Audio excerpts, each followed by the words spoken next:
Hello guys, how are you? I hope you are doing great. So today I am going to tell you how to protect your idea from being stolen. So in this video, we will know the 5 ways to protect idea for being stolen and why. Number 1 is copyrights. You can register copyrights if you have created something original like any design.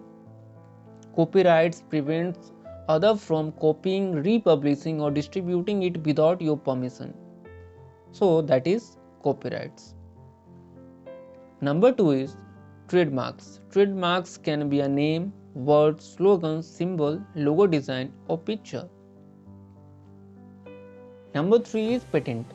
So, if you have discovered or invented something completely new, then you should get a patent for it because it protects your discover and invention too.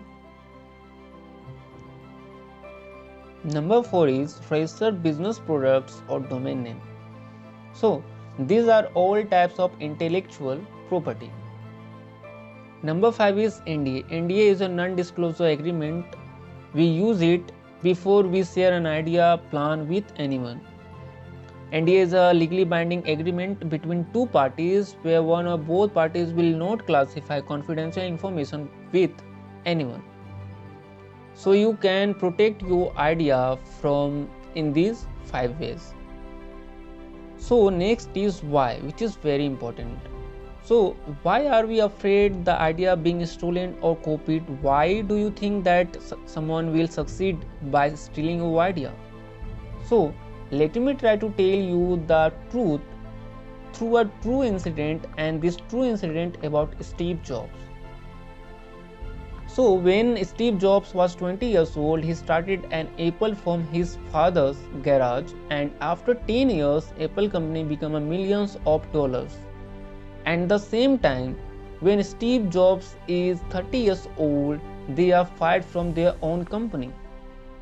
Okay, so after getting Steve Jobs out of the company, the rest of the brilliant people of a company could not run, and Steve Jobs later had to hire them again. So why did it happen? That even though they had a successful company, they could not run without Steve Jobs. Okay, so he did not have only ideas or plans, he had a successful company, but despite this he could not run the company. So this real incident teaches us that people can steal your idea but not your vision. So you should work on yourself and trust yourself, because we cannot stop people. So what do you think? Comment below, and thanks for watching.